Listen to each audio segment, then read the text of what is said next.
தினம்தோறும் விளக்கேற்ற நல்ல எண்ணெய் இதயம் நல்லெண்ணெய். கரூர் மாவட்டத்தில் ஏறக்குறைய ஒரு 30 ஆண்டுகளாக இந்த கடுமையாக இந்த இனாம் நில பிரச்சனை வந்து இருந்துகிட்டு இருக்கு.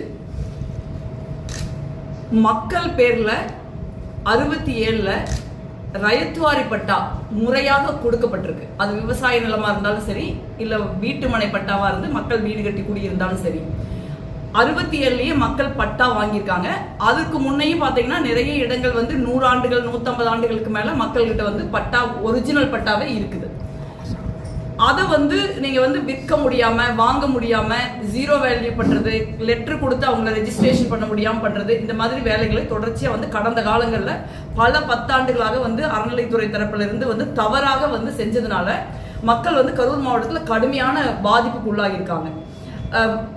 பட்டா அவங்க பேர்ல இருக்கு, அரசாங்கம் பட்டா கொடுத்துருக்குது. கிட்டத்தட்ட ஒரு 80 வருஷம் 100 வருஷம்னு அவங்க அந்த அந்த நிலத்தை உழுதுகிட்டு இருக்காங்க. வீடு கட்டி குடியிருக்காங்க, வாங்கியிருக்காங்க, வித்திருக்காங்க. திடீர்னு வந்து நீங்க வந்து அறநிலைத்துறை இது எங்க நிலம் அப்படின்னு சொன்னதுனால ஒரு பெரிய பிரச்சனை வந்து இங்க உருவாகி இருந்தது. அந்த பிரச்சனையை வந்து கடந்த 30 நாட்களாக வந்து தொடர்ச்சியா வந்து இப்போ பதவியேற்றிருக்கிற தாவேக அரசின் மாண்புமிகு முதலமைச்சர் அவர்கள், அறநிலைத்துறை அமைச்சர் அவர்கள், வருவாய்த்துறை அமைச்சர் அவர்களோட தொடர்ந்து நாங்க கொண்டுட்டு போய் ஒரு பெரிய முயற்சி எடுத்தோம். அதன் விளைவாக இன்றைக்கு வந்து 3084.95 ஏக்கர் நிலங்கள் வந்து இந்த மாதிரி ஜீரோ வேல்யூ பண்ணப்பட்டது, ரெஜிஸ்ட்ரேஷன் பண்ணாம தடுக்கப்பட்டது. இது வந்து விடுவிக்கப்பட்டிருக்கு. இதுக்காக மாண்புமிகு முதலமைச்சர் அவர்களுக்கும், குறிப்பாக அறநிலைத்துறை அமைச்சர் அவர்களுக்கும், வருவாய்த்துறை அமைச்சர் அவர்களுக்கும் எனது மனமார்ந்த நன்றி கரூர் மாவட்ட மக்கள் சார்பாக தெரிவித்துக் கொள்கிறேன்.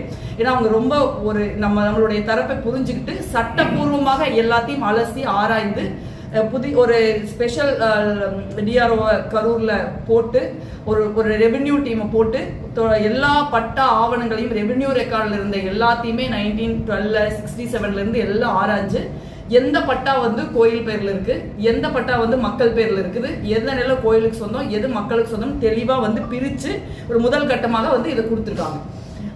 இதுல வந்து 1 இன்ச் நிலம் கூட வந்து இந்த 3084.95 ஏக்கர்ல 1 சென்ட் நிலம் கூட வந்து கோயில் நிலம் கிடையாது. அதுக்கு வந்து ரெவென்யூ ரெக்கார்டு இருக்கு. அதே மாதிரி வந்து பட்டாவை இன்னைக்கு தான் கொடுத்த மாதிரி வந்து பாஜக ப்ரொஜெக்ட் பண்றாங்க. பட்டா வந்து இப்ப கோயில் நிலங்களை எடுத்து 25,000 கோடி ரூபாய் மதிப்புள்ள கோயில் நிலங்களை எடுத்து கரூர் இருக்கிற மக்களுக்கு எல்லாம் கொடுத்துட்டாங்க அப்படின்னு ஒரு பொய் பிரச்சாரத்தை பாரதிய ஜனதா கட்சி திட்டமிட்டு கட்டவிழ்த்து விட்டுருக்குது. அது ரொம்ப துரதிருஷ்டவசமானது நான் நினைக்கிறேன். 10,000 மக்கள் காலங்காலமாக அந்த நிலத்திற்கு உரிமை உள்ளவர்கள், அந்த இடத்திற்கு உரிமை உள்ளவர்கள், அந்த வீட்டிற்கு உரிமை உள்ளவர்கள் ஒரே நாள்ல வந்து ஒரு ஒரு ஒரு குறிப்பிட்ட அரசோட அறநிலைத்துறை டிபார்ட்மெண்ட் வந்து தவறாக வந்து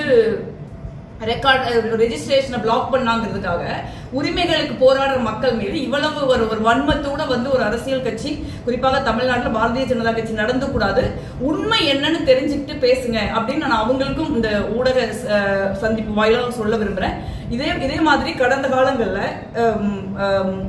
நீதிமன்றங்கள்லையும் வந்து தவறான டாக்குமெண்ட்டை வந்து அறநிலைத்துறை சார்பில் வந்து ப்ரொடியூஸ் பண்ணியிருக்காங்க. அதனாலையும் சில கஷ்டங்கள் வந்து நம்ம மக்களுக்கு வந்து நிகழ்ந்திருக்குது.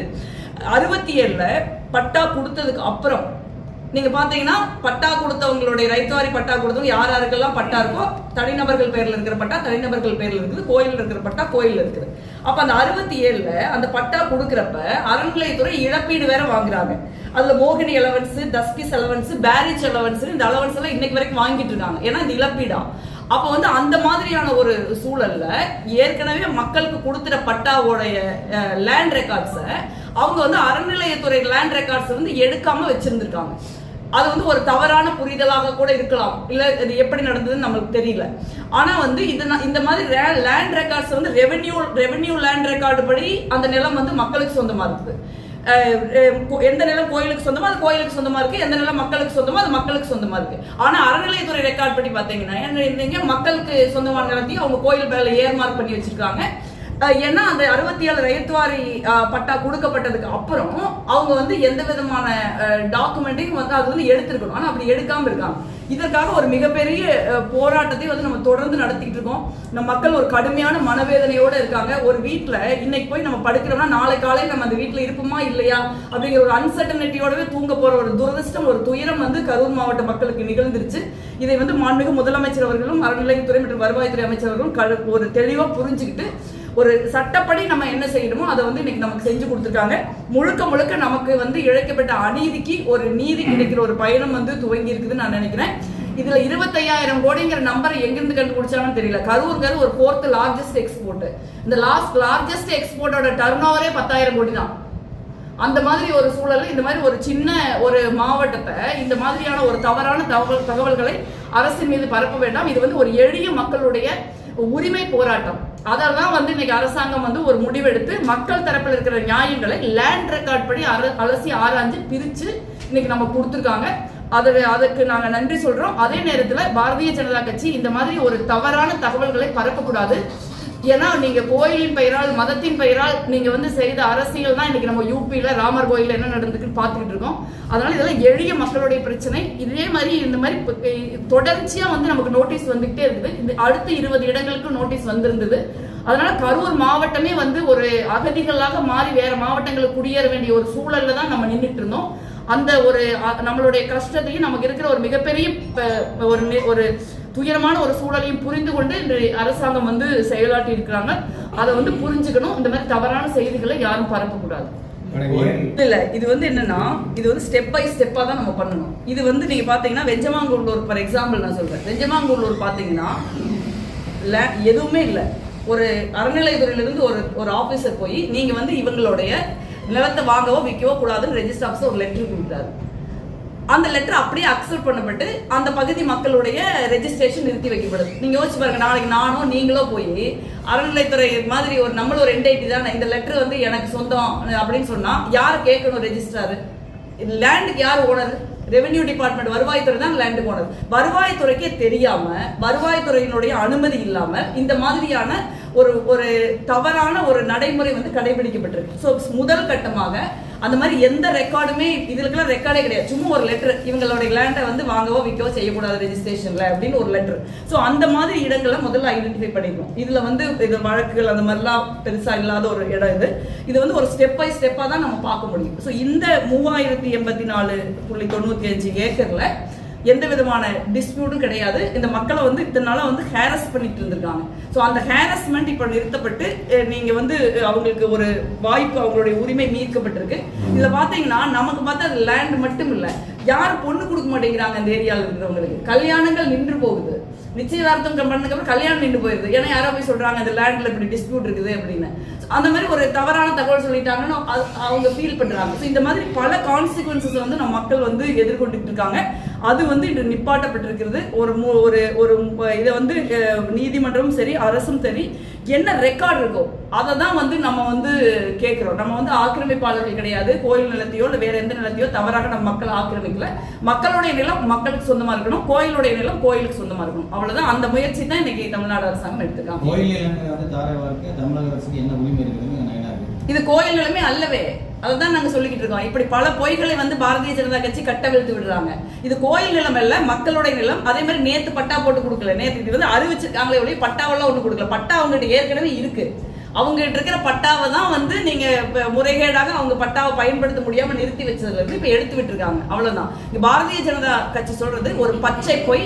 அவர்கள் வந்து கரூர் மட்டும் இல்ல, தமிழ்நாடு முழுக்க இந்த மாதிரி பிரச்சனை இருக்குது. தமிழ்நாட்டில் இருக்கிற ஏழை எளிய மக்களுக்கும் விவசாயிகளுக்கும் ஒரு எதிரான மனநிலையோட ஒரு வன்மத்தோட வந்து இந்த பொய் பிரச்சாரத்தை அவங்க கட்டவிழ்த்து விட்டுருக்காங்க.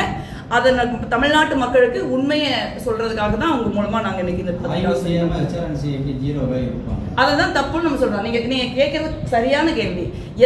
நீங்க ஒருத்தர் போய் அப்ஜெக்ஷன் சொல்றாங்க அப்படின்னா ரெஜிஸ்டர் ஆபீஸ்ல இருக்கிறவங்க லேண்ட் ஓனரா இருக்கிற வருவாய்த்துறையை கூப்பிட்டு கேட்கணும். இந்த லேண்ட் யார் பேர்ல இருக்குது, இப்படி ஒரு லெட்டர் வந்திருக்குது, நாங்க இதை வந்து லெட்டர் அக்செப்ட் பண்ணலாம். அப்படி எதுவுமே கேட்காம 2 தனி மனிதர்களோ இல்ல 3-4 அரசு அதிகாரிகளோ சேர்ந்து இதை முடிவு பண்ணிக்கலாம்.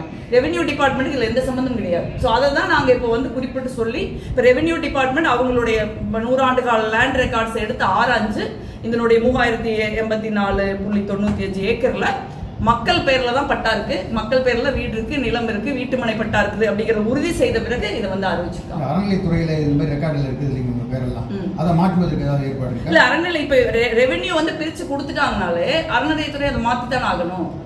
இப்ப ரெவென்யூ தான் லேண்டுக்கு ஓனர். ஸோ அப்போ இதுல வந்து எந்த விதமான ஒரு ஊடுருவலோ ஒரு ஆக்கிரமிப்போ எதுவுமே கிடையாது.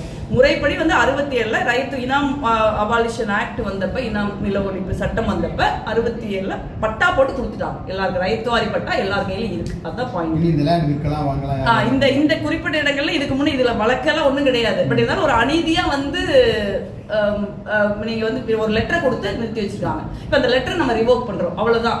இது ஒரு லெட்டர் ஒரு முறையற்ற முறையில் ஒரு கடிதம் கொடுக்கப்பட்டு அதன் மூலமாக இவங்களுக்கு வந்து ரெஜிஸ்ட்ரேஷன் நிறுத்தி வைக்கப்பட்டிருக்கு. இன்னைக்கு அந்த லெட்டர் நம்ம ரிவோக் பண்ணிருக்கோம். இவ்வளவுதான் மேட்டர். இதுக்கு போய் நீங்க இவ்வளவு பெரிய பொய் பிரச்சாரங்களை பாரதிய ஜனதா கட்சி கட்டவிழ்த்து விடுதுங்கிறது தமிழ்நாட்டு மக்கள் மீது அவங்களுக்கு எவ்வளவு வன்மம் இருக்குதுங்கிறது காட்டுது. இல்ல, எல்லா அரசாங்கமும் அவங்களுக்கான முடிவு பண்ணியிருக்காங்க. பட் இப்ப கொஞ்சம் நாங்க வந்து ஒரு முறைப்படி வந்து நாங்க முயற்சி பண்ணி இந்த அரசாங்கத்துல கொஞ்சம் இன்டர் டிபார்ட்மெண்ட் கோஆபரேஷன் நல்லா இருக்குதுன்னு நான் ஃபீல் பண்றேன். இல்ல, அப்பவும் ஒரு ஜீவோ அவங்க போட்டாங்க. நம்ம அரசியல் கூட்டணி மாறிட்டோங்கிறதுக்காக நம்ம சொல்ல முடியாது. கடைசி நேரத்துல தான் போட்டாங்க, ஒரு ஜீவோ போட்டாங்க. அந்த ஜீவோவும் சரியான ஜீவோ தான். அந்த ஜீவோவும் வந்து நீதிமன்றத்துல போய் சேலஞ்ச் பண்ணப்பட்டதுனால அன்னைக்கு அந்த ஜீவோ நிறுத்தி வைக்கப்பட்டது. அதனால வந்து என்னை பொறுத்த வரைக்கும் இது வந்து ஒரு அரசியல் பிரச்சனையா நான் பார்க்கல.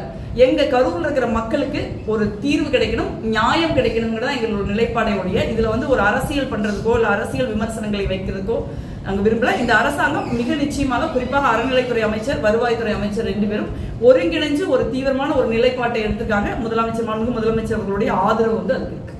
இந்த ஜீவோக்கு மட்டும் எப்படி தடை வராதுன்னு? இது ஜீவோ இல்ல, அதான் நீங்க புரிஞ்சுக்கணும். இது ஜீவோ கிடையாது. இது வந்து ஒரு லெட்டர் கொடுத்திருக்காங்க, அந்த லெட்டர் ரிவோக் பண்ணிருக்கு.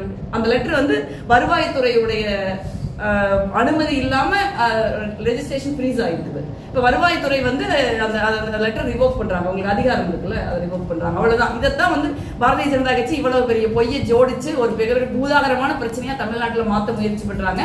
தமிழ்நாட்டுல அவங்க செய்யற பொய்கள் எல்லாமே மக்களுக்கு தெரியும். மக்கள் ஒருபோதும் அவர்களுடைய பிரச்சாரத்தை ஏற்க மாட்டார்கள். இந்த மாதிரி எளிய விவசாயிகள் எல்லாம், சாதாரண விவசாயிகள், நீங்க பாத்தீங்க எல்லாம் உட்கார்ந்துருந்தாங்கல்ல இவ்வளவு நேரம், எளிய விவசாயிகள் எல்லாமே விவசாய லேண்ட் இல்ல, சிலது விவசாய லேண்ட், சிலது வந்து வீட்டு மனை பட்டா இருக்குது, வீடு கட்டி குடியிருக்காங்க, 100 ஆண்டுகள் பட்டா வச்சிருக்கிறவங்களா இருக்காங்க, 150 ஆண்டு 200 ஆண்டு பட்டா வச்சிருக்கிறவங்களா இருக்காங்கல்ல, அறநிலையத்துறை வராத காலத்திலேயே பட்டா வச்சிருந்தவங்களா இருக்காங்கல்ல.